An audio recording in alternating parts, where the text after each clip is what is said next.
네, 안녕하세요 여러분, 반갑습니다. 송쌤이 다시 찾아왔습니다. 이번 시간은 8번째 시간으로 구성을 해봤는데요. 양명학에 대해서 공부를 하게 됩니다. 지난 시간까지 우리는 선진유학 그리고 성리학에 대한 내용을 공부를 했습니다. 거듭 말씀을 드리지만 수능시험 작년도 같은 경우엔 15번 문제 굉장히 어렵게 출제된 부분이 오늘까지 공부하게 되는 이 양명학과 지난 시간에 공부했던 성리학, 이 두 부분을 비교하는 문제이기 때문에 공부를 좀 종합적으로 할 필요가 있겠죠. 자, 지난 시간에 공부했던 내용 복습을 좀 해보도록 할까요? 자, 성리학 하면 떠올라야 되는 게 인간의 착한 본성 자체가 이치다, 성증리라고 표현을 합니다.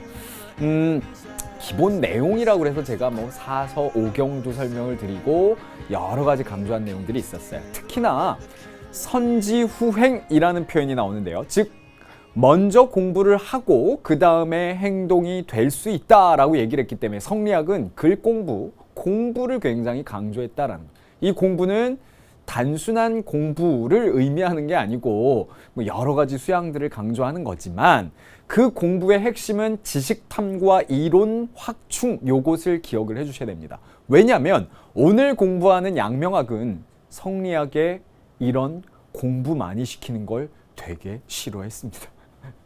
우리 학생들이 그래서 가끔 수업하면 양명학 마음에 들어요 막 이렇게 얘기하는데, 아니 효도라는 걸 꼭 효경을 공부해야 효도를 하는 건가, 이렇게 양명학이 비판을 하게 됩니다. 바로 성리학을요. 그 부분을 여러분들이 비교해서 정리해 둘 수 있으면 돼요. 자, 그러면 오늘 이것만은 꼭 본격적으로 제시하고 출발해보죠. 양명학에 나오는 키워드들도 있습니다. 수업이 끝날 때쯤에 여러분들은 바로 심증리, 심외무리, 취양지, 지행합일, 이런 키워드들이 어떤 뜻을 갖는지를 이해해 주셔야 되겠고요. 그리고 제가 2번에 써놓은 것처럼 이 성리학과 양명학을 비교하는데 예를 들면 경물치지에 대한 해석의 차이, 이런 것들을 잘 정리할 수 있어야 되겠습니다. 자, 그러면 여기까지 제가 설명을 드렸고요. 오늘 이제 양명학을 시작하면서 선생님이 문학 선생님이나 국어 선생님은 아니지만 시 한 편을 여러분들한테 소개하고 본격적으로 양명학과 연결하여 설명을 해보도록 하겠습니다. 제가 항상 생활 속에서 윤리사상은 끄집어낼 수 있고 연결시킬 수 있다라고 얘기를 했는데요. 그 말은 우리가 실생활에 녹아있는 윤리사상을 뽑아내고 그것을 통해서 자꾸 익혀야만 개념의 육화가 이루어질 수 있는 겁니다. 이게 제가 굉장히 강조하고 예전에 인터뷰할 때도 제가 강조를 했던 표현인데요. 그게 뭐냐면 내 뼛속에 그 개념이 녹아들어야 문제를 푸는데 실수가 없는 거거든요. 자, 그래서 이번 시간 준비한 것은 바로 김춘수의 꽃입니다. 같이 보시죠. 꽃 김춘수. 내가 그의 이름을 불러주기 전에는 그는 다만 하나의 몸짓에 지나지 않았다. 내가 그의 이름을 불러주었을 때 그는 나에게로 와서 꽃이 되었다.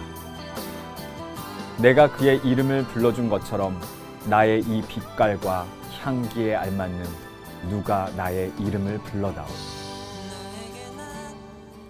그에게로 가서 나도 그의 꽃이 되고 싶다. 우리들은 모두 무엇이 되고 싶다. 너는 나에게, 나는 너에게 잊혀지지 않는 하나의 눈짓이 되고 싶다. 잘 들어보셨나요? 김춘수의 꽃은 양명학적 해석입니다. 김춘수의 꽃이 왜 양명학적 해석인지는 가장 중요한 구절을 이해하시면 되는데요. 바로 꽃에게 의미를 부여하고 또 하나의 눈짓을 통해 그 의미를 확인하는 작업은 내가, 내 마음이 의미 부여를 하는 것이죠. 굉장히 나 한 사람의 의지와 주체성을 강조하는 표현입니다. 혹자는 이 왕수인, 오늘 공부하게 되는 왕수인이 동양 철학에서 보면 모든 것의 출발을 나의 주체성과 나의 의지, 내 마음에서 이야기를 했기 때문에 서양의 근대 철학에 칸트와 같다라고 비유를 하기도 합니다. 칸트가 코페르니쿠스적인 전환을 일으키며 밖에서 찾은 것이 아니라 내 머릿속에 선엄적인 인식, 종합, 판단 능력이다라는 것이 모든 것을 해석하는 근본 원리다라고 얘기한 것과 똑같다라는 거죠. 김춘수의 꽃은 바로 꽃에게 의미를 부여하는 내 마음을 강조하고 있습니다. 그래서 여러분들이 김춘수의 꽃을 기억할 때 항상 왕수인, 양명학 이거를 떠올려 주시면 아마 개념의 육화가 이루어지실 거예요. 자, 그러면 선생님이 김춘수의 꽃을 통해서 오늘 출발한 것처럼 여러 가지 비유와 실생활의 재미난 이야기들을 중심으로 양명학을 풀어나갈 거고요. 수업의 하이라이트는 바로 경물치지라는 단어를 성리학과 양명학이 어떻게 해석하는 데 차이가 생기는지 그 부분이 오늘 수업의 방점이 찍히는 부분일 겁니다. 자, 그러면 지금 지난 시간에 공부했던 성리학을 다시 언급하여야 오늘 양명학과 아주 비교가 보이는 그런 부분들을 발견하실 수 있을 거예요. 자, 그러면 제가 준비한 빔자료 같이 보시죠. 지난 시간에 공부했던 성리학은요, 바로 정주이학이라고 불렀었고요. 그 주자의 학문이었기 때문에 성증리라는 표현이 나와 있습니다. 즉, 인간의 착한 본성이 이치다라는 표현이죠. 이것에 대해서 사사건건 시비를 거는 것이 바로 왕수인의 양명학입니다. 성이 이치가 아니고 심이 이치입니다. 그래서 마음이 이치죠 라고 하는 심증리라는 단어가 다르고요. 그 다음 거경국리라는 표현이 나옵니다. 거경국리로는요, 바로 성리학에서 가장 중시 여기는 도덕적인 실천 방법이었는데요. 내적 수양과 외적 수양으로 나눠서 봤을 때 거경국리라고 쪼갤 수 있겠고요. 그 중에 아주 중요한 포인트가 이 이라는 것은 이치이고 이론 탐구이고 탐구하는 자세와 지식을 강조하는 것이라고 얘기할 수 있겠죠. 자료실에 선생님이 올려놓겠습니다. 그러면 이러한 것들에 대해서 먼저 하라라고 강조를 했기 때문에 외적 수양이 먼저 선행되어야 내적 수양도 가능한 것. 그러니까 성현들의 말씀이나 책 속에 있는 여러 가지 내용들을 공부를 굉장히 많이 시켰다는 거죠. 그래서 선지후행이라는 단어로 마무리가 됐었습니다. 기억나시나요? 이것을 선생님이 왜 다시 언급하느냐? 오늘 양명학은 바로 이런 부분에 대한 비판에서 출발을 합니다. 그러면 양명학이 어떠한 관점에서 이 성리학을 비판했느냐? 자, 왕수인의 모습을 한번 힌트를 얻어보자. 보시면요, 왕수인의 왼쪽에 있는 그 왕수인의 모습은 많이 확인을 하셨을 겁니다. 그런데 오른쪽에 있는 모습은요, 참 멋있죠, 그림 자체가. 뭐 일본에서 그린 어떤 애니메이션에 나오는 장면 같기도 하고요. 근데 딱 보시면은요, 칼을 차고 있네요. 말 위에 올라가 있습니다. 아하, 왕수인은 무사 출신입니다. 실제로 왕수인은 젊은 날 스승들에게 열심히 공부를 했고, 그 스승들이라는 건 앞선 도학자들이며 그들은 성리학자였습니다. 그래서 성리학을 공부했어요. 왕수인 열심히 공부했습니다. 그리고 성리학에서 강조하는 것처럼 나도 성인이 될 수 있어, 군자가 될 수 있어, 열심히 공부했어요. 그리고 입신양명할 수 있다라고 생각했습니다. 효의 출발은 불감회상, 즉 자신의 몸을 해치지 않는 것부터 출발을 하며 마무리는 이름을 떨쳐야 됩니다. 그것이 바로 성리학의 아주 중요한 포인트고 양명학도 마찬가지죠. 그런데 말이죠, 성리학에서 얘기하는 대로 열심히 글 공부하고 지식 탐구하고 확충했는데 과거 급제가 잘 안 돼. 나가서 입신양명이 잘 안 돼. 나가서 이름을 떨치기가 힘들어. 세상 사는 게 힘들어. 하다 보니까 문제의식이 생겼어요. 과연 성리학에서 얘기하는 대로 성리학의 목표인 성인은 지식 탐구만 하면 되는가? 정말 지식을 잘 알고 있으면 행동으로 옮겨지는가? 반문을 하기 시작합니다. 그래서 왕수인이 꺼낸 카드는 무사답게, 무사하면 느낌이 어때요? 행동 강령이죠. 간단합니다. 자, 이거 딱 실천해. 열심히 노력하고 요거 딱 너무 글 공부 많이 하는 게 아니라 요런 거 위주로 딱딱딱 실천해. 이게 무사의 특징 아닙니까? 그래서 왕수인은 글 공부를 너무 강조하지 말아라. 글 공부에서 다 행동으로 옮겨지느냐? 간단한 것들을 연습시켜서 그것이 행동으로 나오게 지행합의를 시키는 게 강조하다. 그래서 쓴 책이 전승록입니다. 습자는 익힐 습자, 열심히 노력하라라는 거죠. 여기까지 말씀을 드렸는데요. 이 왕수인의 학문적인 특징이 어떻게 성리학과 다른지를 느낌을 좀 갖고 가시라고 이렇게 스토리텔링을 해봐드렸습니다. 자, 지금부터는 왕수인의 철학을 필기를 통해서 하나하나 우리가 분해를 좀 해봐야 될 것 같아요. 자, 우리 교재는 38페이지 왕수인의 양명학에 대한 개념이 윗부분에 명나라의 유교 해가지고 나오고 있거든요. 자세하게 한번 정리를 해봐드리도록 하죠. 자, 왕수인의 양명학입니다. 지난 시간에 우리가 성리학을 정리하는데 큰 번호로 5번까지 갔었어요. 기억나시나요? 그런데 양명학은 그렇게 막 거창하게 많이 나오지 않아요. 그러니까 오늘 공부하는데 어렵지 않고요.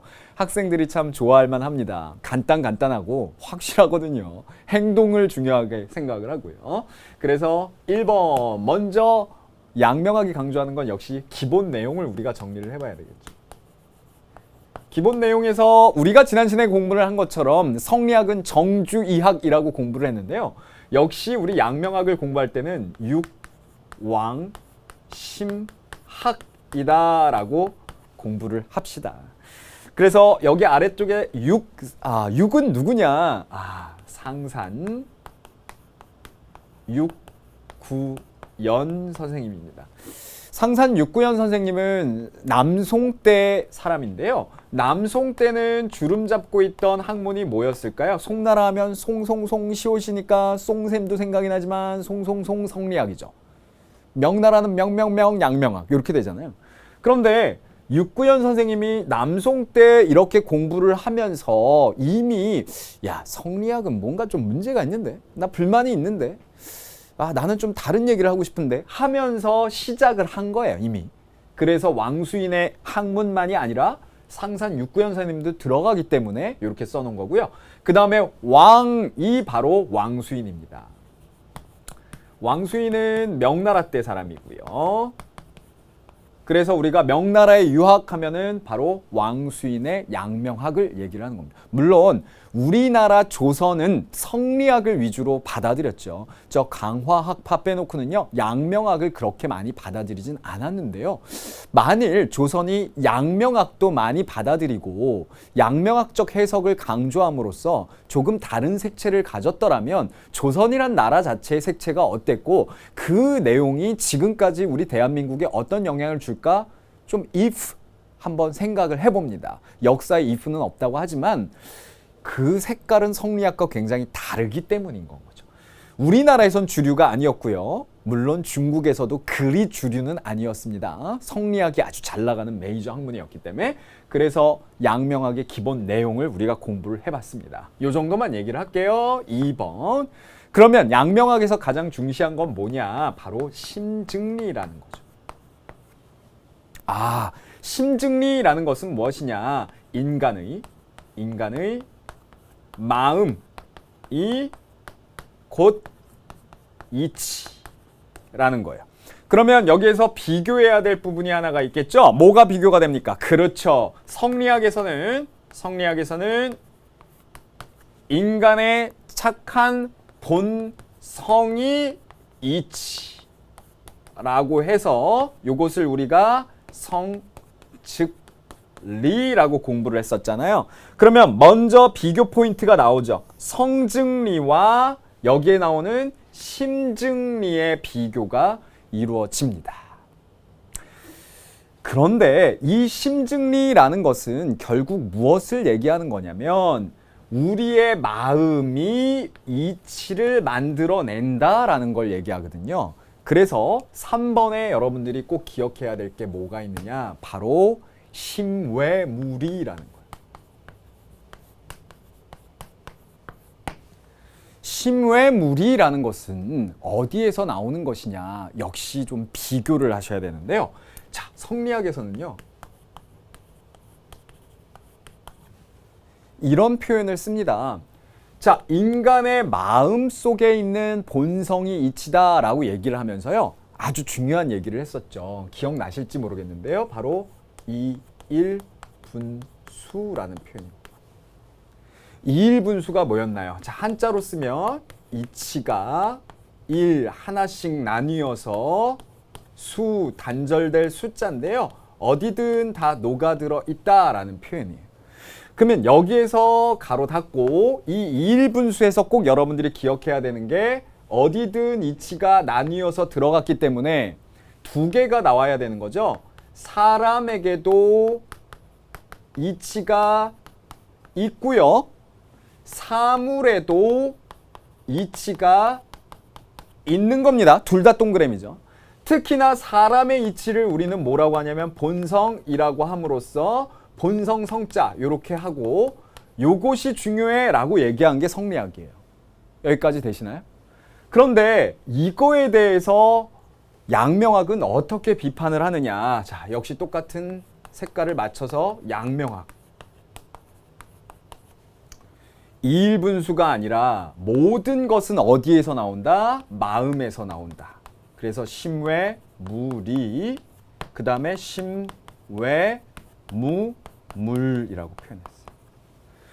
여기에서 마음, 모든 것이 마음에서 나온다라는 표현은요. 결국 마음이 모든 것에 이치를 부여한다라는 표현이기 때문에 심외, 무, 밖에는 마음 밖에는 뭐가 없다? 이치가 없다라는 거. 그 다음에 심외, 무까지 똑같고요. 사물도 없다라는 거 똑같이 표현하고 이렇게 닫아버리죠. 요 한자를 여러분들 기억을 하시면 결국 이치는 어디에서 나오는 거죠? 자, 빨간 펜으로. 이치는 모두 마음에서 나오는 거예요. 그러면 이치는 마음이 부여를 하는 거기 때문에 마음 밖에 이치는 없는 거죠. 그러면 아래에다 똑같이 노란 펜으로 써보면 사람은 이치가 동그라미입니다. 됐어요? 지금 비교가 벌써 되죠? 그런데 그것을 어디에서 나온다라고 했냐면 마음에서라고 했어요. 그러니까 마음이다라는 단어가 나오면 일단 힌트가 되는 거죠. 심증리니까 양명학이다라는 거. 근데 사물은 이치가 X 요걸 기억하시죠. 사물에는 원래 이치가 없다. 이해하셨나요? 사물에는 원래 이치가 없다. 그러면 어디에서 이치가 생기는 거예요? 사물에 이치가 없을까요? 있을 수 있죠. 언제 생겨요? 이치가. 그렇죠. 내가 이름을 불러주었을 때 이치가 만들어지는 거예요. 자, 그래서 이렇게 표현이 되는 겁니다. 위를 보세요.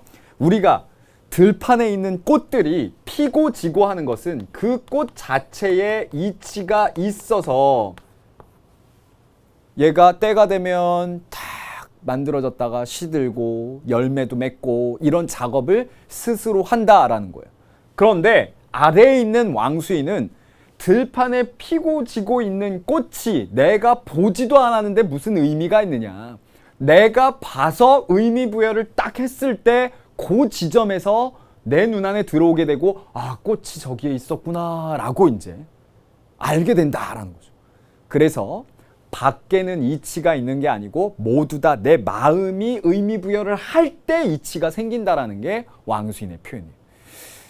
제가 예전에 재밌는 드라마 참 많았었죠. 드라마 얘기, 대중문화 얘기 참 많이 하잖아요. 영화 얘기도요. 뿌리 깊은 나무라는 한석규 씨가 나왔던 아주 좋았던 드라마예요. 저는 참 많은 걸 그 드라마에서 배우기도 했었습니다. 오늘 말미에는 성균관 스캔들 가지고 또 얘기를 할 텐데요. 근데 그 뿌리 깊은 나무에서 한석규 씨가 마지막 장면에 드라마가 끝날 때 이렇게 길을 가다가 신하들하고 저기에 꽃이 있는데 꽃을 딱 보더니 이런 대사를 합니다. 뭐라고 하냐면 여봐라 언제부터 꽃이 저기에 있었느냐. 허허. 그러면서 너무 밝게 미소를 지으면서 이렇게 걸어가면서 그게 끝장면이에요. 그 말이 뭐냐면 예전에는 미처 몰랐던 것들, 내가 몰랐던 것들, 예를 들면 백성에 대한 진정한 사랑 이런 것들을 모르고 있다가 이제 내가 눈을 떴다라는 거고 그러다 보니까 꽃이 저기에 딱 있다라는 걸 내가 알게 되었고 꽃을 사랑하게 되고 의미 부여를 하게 된 거죠. 모든 것은 어디에서 나온다? 마음에서 나온다라는 표현. 자, 이쯤에서 선생님이 준비한 여러 가지 좀 개념을 여러분들이 이해할 수 있도록 퍼포먼스를 좀 해볼 텐데요. 저는요, 그냥 수업 내용과 상관이 없는 것들을 여러분들한테 얘기하진 않습니다. 여러분들이 꼭 이것을 통해서 선생님이 했던 이러한 이야기들을 통해서 꼭 여러분들이 이해를 하셨으면 좋겠다라는 거죠. 지금부터 선생님 얘기를 좀 해볼 텐데요. 그건 바로 왕순의 양명학을 얘기하기 위해서입니다. 자, 제가 이사를 갔는데 한 3년 전에요. 근데 조금 산속 깊은 데로 갔어요. 근데 산속 깊은 이 이사를 갔는데 닭이 시도 때도 없이 우는 거예요. 아니 새벽에도 울어요. 심지어는 막 낮에도 울고. 근데 막 아침에 막 꽉꽉 막 이렇게 울다가 이제는 막 지치면은 막 뭐 낮쯤에는 이러고 정말 지극정성으로 웁니다. 자, 제가 닭을 좀 보여드리고 이야기를 한번 해보도록 하겠습니다. 여러분들 혹시 닭 소리 들어보셨어요? 닭 소리? 자, 닭을 한번 보여드리면서 닭 울음소리도 한번 얘기를 해보도록 할게요. 자, 닭이 울음소리가 들리는데 여러분들에겐 어떻게 들리는지 한번 들어보시죠.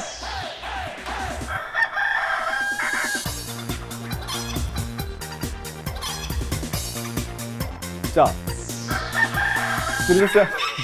자, 이 정도로 닭 소리가 어떻게 들리십니까? 자, 선생님이 이제 질문을 했습니다.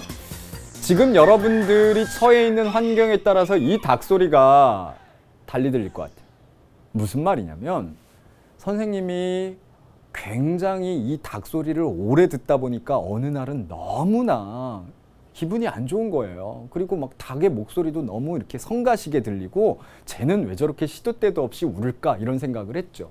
그런데요, 어느 날 아침에 일어났는데 그날 제가 되게 기분이 좋은 날이었어요. 컨디션도 좋고. 닭 소리가 너무 아름다워. 닭은요, 밖에 있는 것이고요. 그 밖에 있는 것은 언제나 똑같이 울었었습니다. 그런데 제 마음이 굉장히 안 좋고 컨디션이 안 좋을 때는 그 닭소리가 성가시게 들고 쟤 왜 목소리가 저래? 너무 오늘 힘든 거 아니야? 막 이렇게 느끼는데 기분이 좋을 때 아침에 막 상쾌하게 막 그렇게 하는데 막 닭이 꺾어다가니까 아유 오늘 참 잘 우는구나 막 쟤도 기분이 좋은가 보다 이렇게 생각하는 거죠. 자, 어디에서 원리가 나왔고 이치가 나왔나요? 마음에서 나온 거예요. 이해하셨나요? 자, 다음 선생님이 또 준비한 것은 여러분들이 분명히 이해할 수 있는 멋진 목소리를 하나 제가 들려봐 드리도록 할 건데요. 영화 얘기를 한번 해보도록 할 겁니다. 그 영화는 바로 달콤한 인생이라는 영화예요. 물론 이 영화를 여러분들이 볼 수는 없어요. 지금 나이에. 그런데 수업 목적상 설명하기 위해서 선생님이 좀 차용을 해보겠습니다.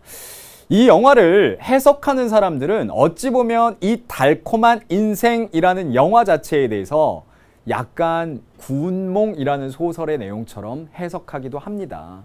무슨 말이냐면 이 달콤한 인생이라는 영화가 일장춘몽으로 끝나는 내용 아니야? 나중에 이제 끝나보니까 뭐 잠에서 깨보니까 다 꿈이었구나 이런 생각이었는데 자, 제가 한번 보여드리면서 이야기를 해보도록 하겠습니다. 이 달콤한 인생이라는 영화에서는 바람에 이리저리 휘날리는 나무 이병헌 씨가 제자가 물었다. 쭉 나레이션을 하는 부분이 나옵니다. 제가 일단 제 목소리로 읽어드리려고 했는데 저보다 훨씬 목소리가 좋은 이병헌 씨의 직접 목소리를 제가 스튜디오에 모셨으니까요. 한번 직접 들어보시죠.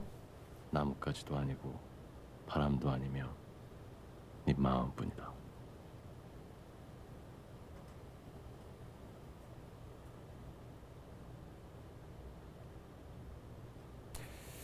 자, 여러분들이 쭉 대사를 듣고 나서 어떤 느낌이 드시나요?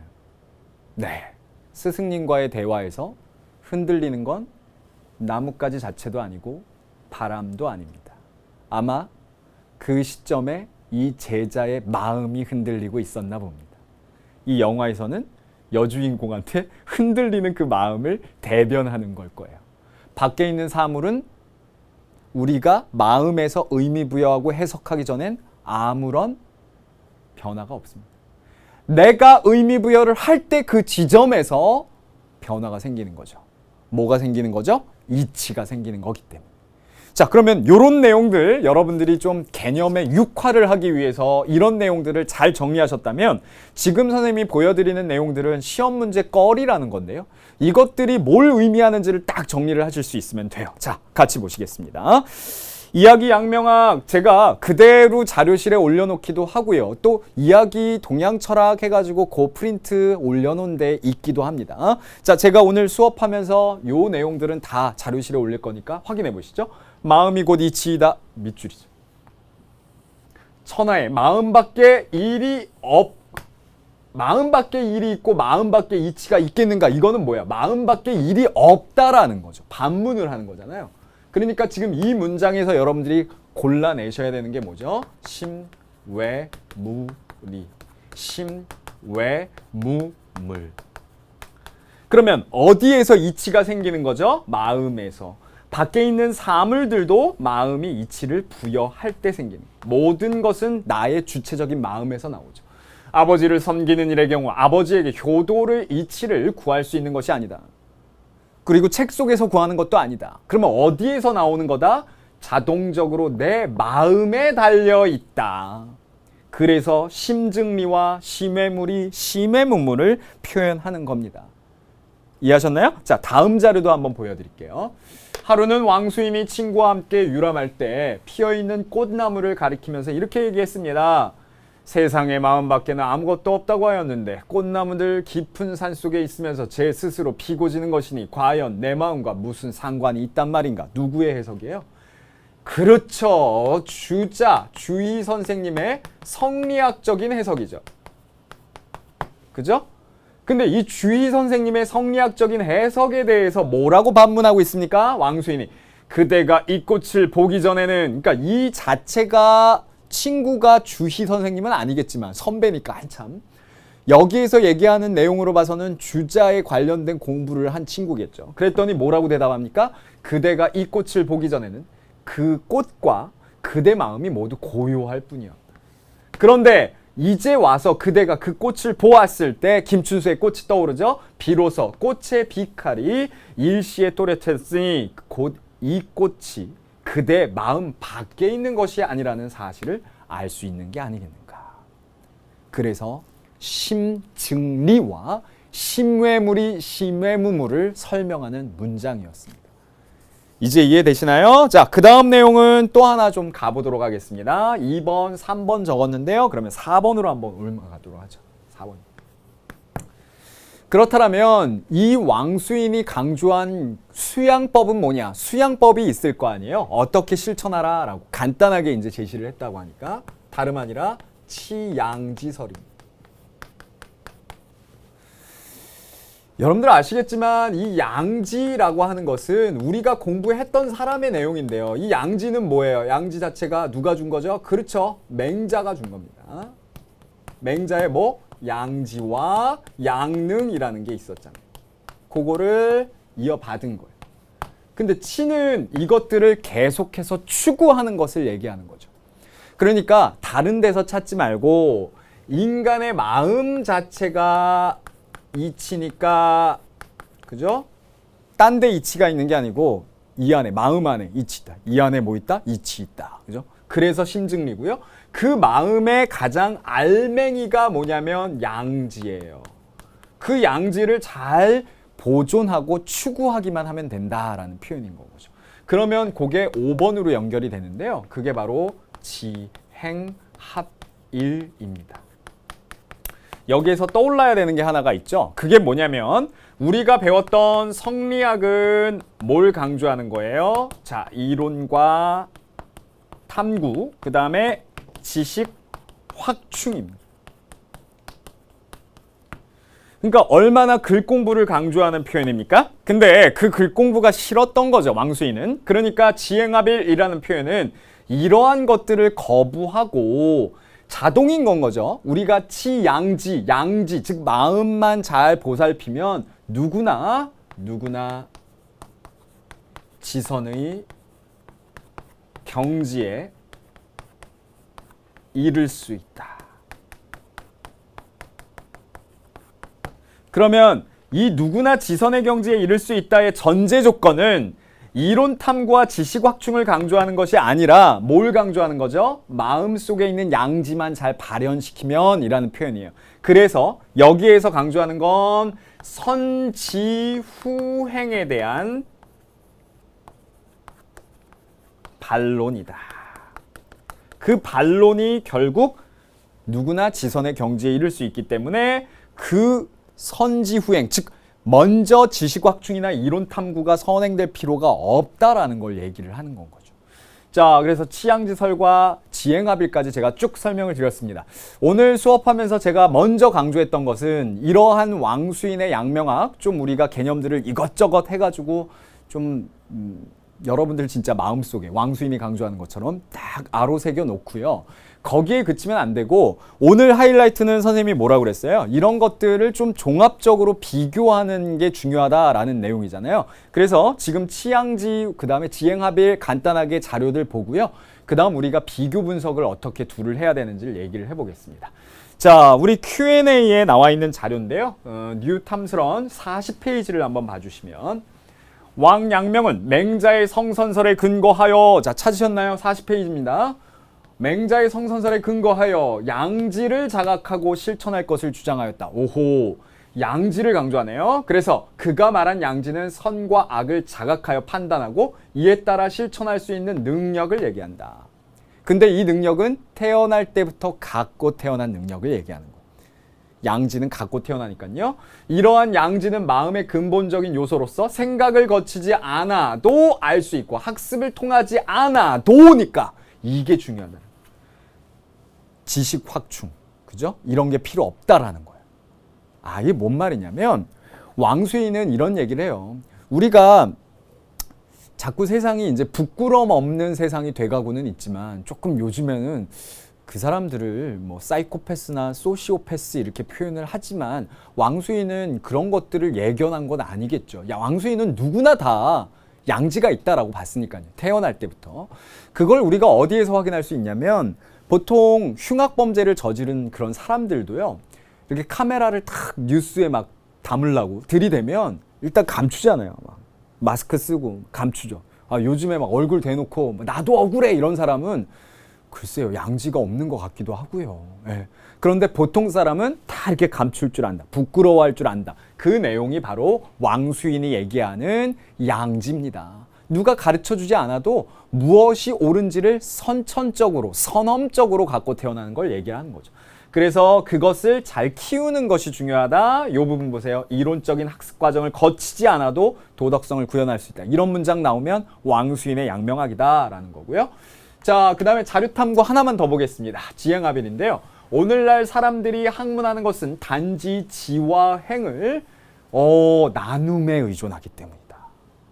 그러면서 뒤에 보니까 쭉 얘기의 포인트가 어디에 있어요? 알면서 행하지 않는 자는 없으며 알면서 행하지 않는다는 것은 잘 알지 못해서 그런 것이지. 자꾸 뭐 공부를 하는 것이 중요하냐? 전습록이라는 책이 바로 왕수인의 양명학적 개념을 잘 담아놓은 열심히 연습하면 되는 것 간단한 그러한 내용들을 중심으로 그래서 지행합일까지 강조를 하고 있습니다. 제가 작년에 탐스런 할 때 이제 읽어드렸던 본문 중에 하나를 그대로 읽어드릴게요. 왕수인이 이렇게 표현합니다. 지와 행을 별개의 것으로 분리시키고 반드시 지를 먼저 갖춘 후에 행을 할 수 있다는 사람들의 말 때문에 이게 뭐예요? 선지후행을 강조하는 성리학적 개념이겠죠. 그 뒤를 보세요. 그들은 죽을 때까지 결코 행하지 못하며 또 알매 이르지도 못한다. 그러니까 열심히 공부해가지고 실천하지도 않으면서 중요한 것은 행동으로 곧바로 나올 수 있도록 하는 것. 그게 바로 전습록에 달려있는 표현이군요. 자, 여기까지 이제 선생님이 설명을 드렸는데요. 그 다음 자료가 이제 왕수인이 일찍이 21세의 주위의 경물치지 이론을 직접 실험한 적이 있다 하면서 이제 대나무 숲 얘기입니다. 제가 이제 책을 쓸 때도 요 내용 가지고 왕수인의 양명학을 쭉 풀어서 써봤는데요. 보시면은 이 내용이 뭐냐, 계속 대나무를 보고 있으면서 야, 대나무 안에 이치가 있다고 하니 어디 한번 그 이치를 찾아보자 라고 친구랑 이제 앉아가지고 본 거예요. 근데 어떻게 됐겠어요? 7일째 되던 날 병으로 쓰러졌어요. 그러면서 이제 결론을 내립니다. 대나무 안에 이치가 있는 건 아니야. 성리학은 잘못됐어. 이거예요. 그래서 오늘 이제 왕수인을 이야기한 거에 마무리가 이 지문으로 여러분들이 잘 정리할 수 있을 것 같고요. 자, 제가 준비한 자료가 이건데요. 여러분들이 이거를 정리하기 위해선 제가 조금 옆에다가 필기를 통해서 말씀을 드려야 될 것 같습니다. 그리고 나서 다시 돌아와서 이걸 확인하는 작업을 한번 해보도록 할게요. 자, 그러면 옆에다 한번 써가면서 이야기를 해보죠. 오늘 수업의 가장 하이라이트라고 그랬어요, 선생님이. 이 내용이 아주 중요하기 때문인데요. 자, 깔끔하게 지우고 한번 써보도록 하죠. 자, 왕수인과 성리학 그리고 양명학의 비교예요. 이게 이제 수능 시험에 아주 어렵게 다뤄지는 부분인 거죠. 중요한 문장 하나를 여러분들이 기억을 하셔야 될 것 같은데요. 뭐 그냥 한글로 쓰셔도 됩니다. 그러나 한자를 쓰면 좀 이해가 빨라지셔서요. 경물 치양지 할 때 치라기도 하고요. 지 우리의 알을 강조하는 표현 지까지. 이 경물치지라는 말이 원래 어디에 나오냐? 바로 대학이라는 책에 나오죠. 근데 요걸 잘 이해를 해보세요. 요거를 해석하는데 성리학과 양명학이 완전 다르다라는 거. 자, 양명학입니다. 잘 보시면요. 성리학에서는 이 경물치지를 이해하는데 주로 누가 얘기를 한 겁니까? 네, 주희 선생님이죠. 그래서 주자에 어디에서 이제 해석이 담겨 있냐? 예전에 선생님이 설명드린 거 기억나시나요? 바로 대학 장구라는 책을 썼어요. 본인이. 우리의 조선의 성리학은 주로 대학이라는 책을 주자가 해석한 이 대학 장구라는 책을 통해서 이해를 합니다. 근데 이 옆에 쓰여지는 왕수인은요. 주자 선생님이 풀이해놓은 대학 장구가 틀렸다라고 하면서 본인의 전습록이라는 책이나 혹은 이렇게 나오기도 해요. 뭐라고 나오냐면 원본 대학에 충실하여야 라고 합니다.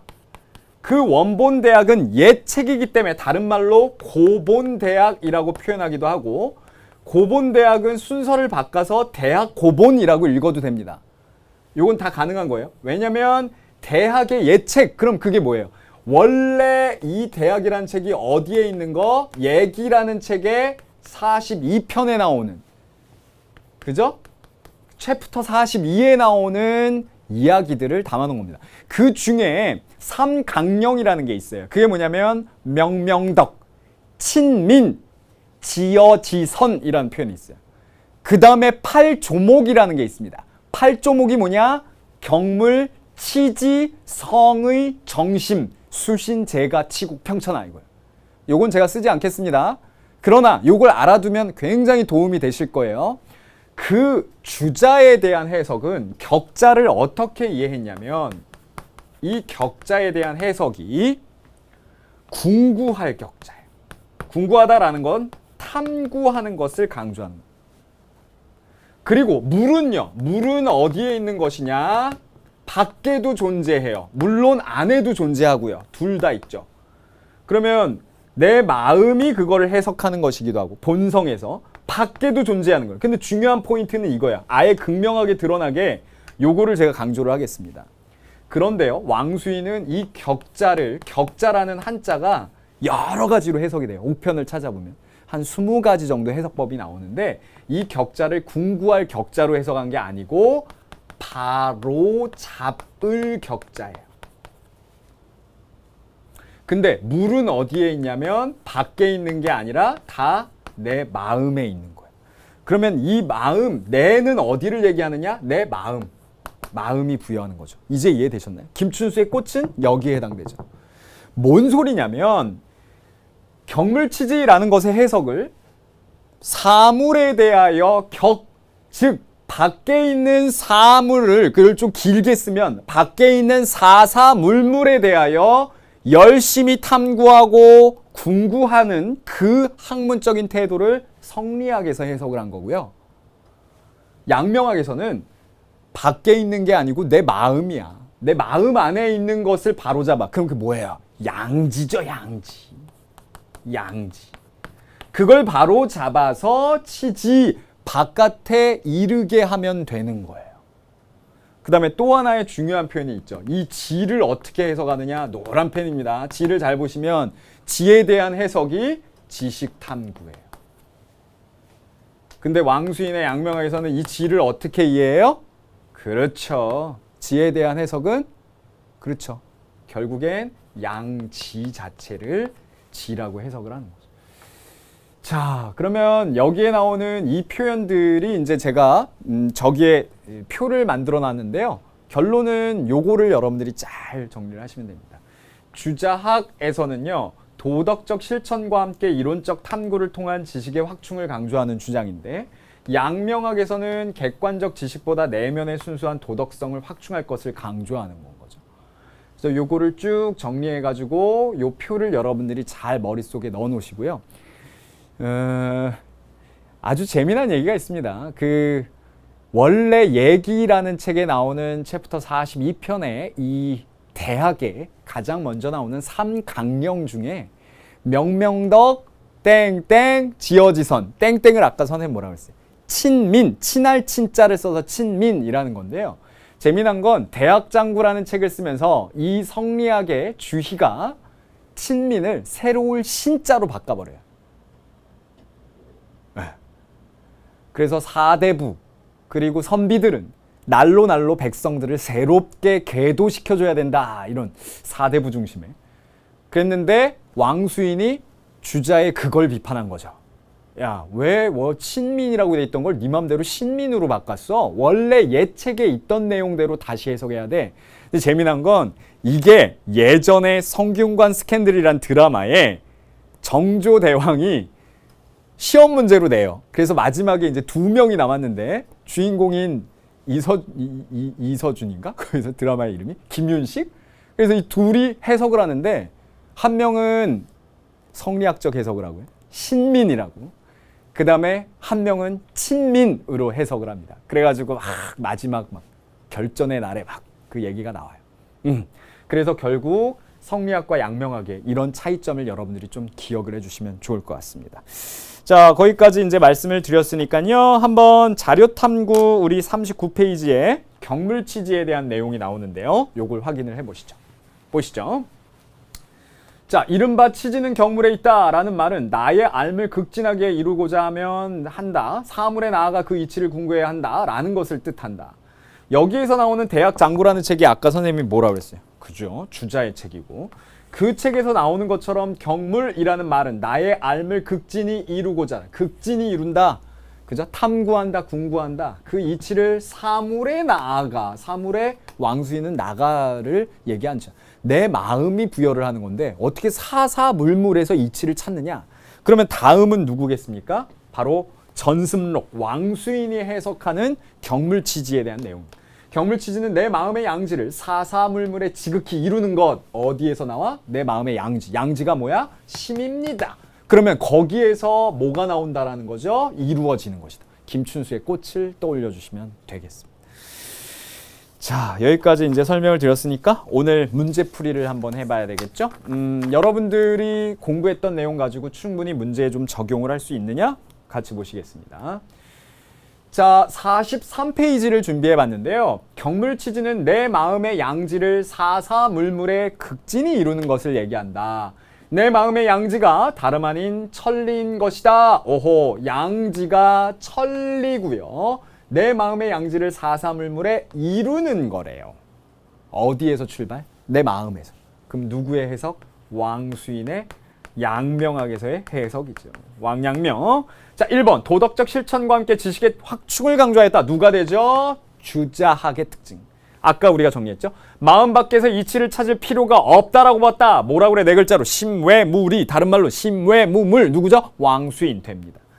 양지를 후천적으로 습득되는 건 아니죠. 양지는 잘못했어요. 이게 뭐야? 누구나 다 갖고 태어나는 거. 부끄러워할 줄 아는 거. 먼저 도리를 알고 난 뒤 실천에 옮기는 거. 이게 뭐예요? 도리를 안다. 공부를 하고 선지후행. 반대했죠. 지행합일. 그죠? 사물의 이치를 끝까지 궁구하는 경물을 강조하였다. 사물의 이치를 끝까지 궁구해. 이거는 경물 취지에 대한 누구의 해석? 궁구할 격자, 탐구할 격자. 요건 누구예요? 그렇죠. 성리학의 해석입니다. 그것까지. 자, 정리가 되셨나요? 자, 그 다음 문제, 고난이도 문제 하나 나왔어요. 45페이지입니다. 천지 사이에 이치도 있고 기운도 있다. 이게 이제 제가 얘기한 종합적으로 비교하는 문제가 출제가 되고 있다는 건데요. 자, 이 별표를 한번 쳐야 될 문제예요. 아주 좋은 문제입니다. 빠른 속도로 한번 해결을 해볼까요? 천지 사이에는 아래 보니까 그렇죠. 그러므로 사람과 사물이 생겨나면 반드시 이치를 풍부한 후에 본성이 있다. 본성이 힌트가 되기도 하고요. 또 아까 우리가 체크를 했지만 뭐가 힌트가 되나요? 사람과 사물 모두가 이치가 있다. 그러니까 뭐예요? 이, 일, 분, 수. 누가 떠올라요? 성리학이 떠올리죠. 사람과 사물 모두의 이치가 풍부받아 있다. 이치가 다 있다라는 거죠. 그러면 당연히 아래는 아까 우리가 공부했던 누가 나오겠죠? 양명학이 나와 있겠죠. 어디에서 효를 하는 것도 내 마음이 부여할 때 밖에서 찾는 게 아니고. 그러면 문제가 어떻게 나왔을까요? 아주 고급스럽게 하나만 묻는 게 아니라 양쪽을 비교 분석하면서 심지어는 공통점까지 물어보죠. 근데 이 부분이 아주 중요한 시험거리입니다. 여러분들이 공통점은 꼭 정리를 해야 돼요. 성리학과 양명학의 공통점 뭐가 있어요? 1번, 일단은 이게 신유학이라는 특징이 있고요. 신유학은 공맹순의 사상을 아주 철학적으로 잘 계승했던 성리학과 양명학을 다 모두 얘기하기 때문에 신유학의 특징은 성선설을 기반으로 하고 있다는 거예요. 성선설은 이번 2015학년도 수능에 나온 것처럼 사단과 사덕 이런 것들을 다 갖고 태어나는 것, 양지도 갖고 태어나고 이런 표현들이 성선설을 기반으로 하고 있다는 거. 맹자에게도 영향을 받았고요, 당연히. 그 다음에 성인을 목표로 하고 실천을 강조한다라는 거기 때문에 그 성인을 목표로 하는 실천 방법을 존, 천리, 거, 인욕에서 찾고 있다. 천리라는 것이 안에도 있고 밖에 이치도 있고 이건 성리학이고요. 천리는 내 마음에만 있고 그런데 천리를 바라보는 시각이 다르지 존천리 거인욕이라는 키워드는 수양 방법으로 다 동일합니다. 요 내용 필기해 주시고요. 그럼 문제를 한번 풀어보죠.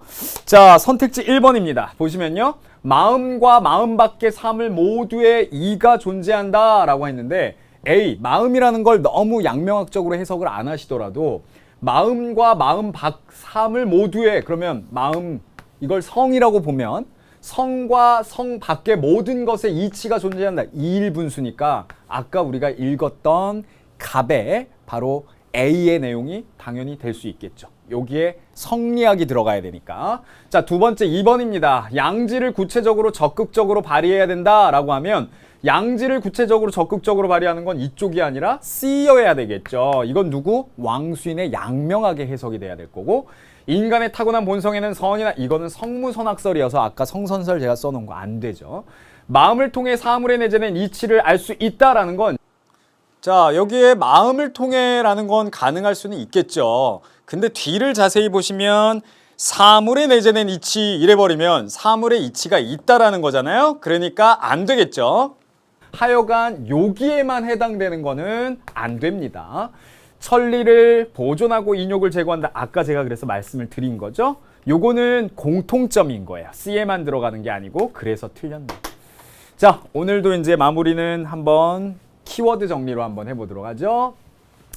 이 안에 천리 있다라는 것은 뭐가 나와야 돼요? 그렇죠. 심증리. 그 다음에 대나무꽃의 이치는 어디에? 마음 안에 있으니까 심외무리. 마음 밖에 없는 거죠. 그 다음에 지행합의를 강조했다. 이런 키워드들을 여러분들이 잘 정리를 해놓으시면 됩니다. 자, 여기까지 왕수인 잘 정리를 했는데요. 성리학과 양명학을 잘 비교해서 마무리를 해주시기 바랍니다. 다음 시간엔 조선의 성리학으로 넘어가게 되는데요. 이황 선생님의 철학으로 만나도록 할 겁니다. 다음 시간에 만나요. 수고하셨습니다.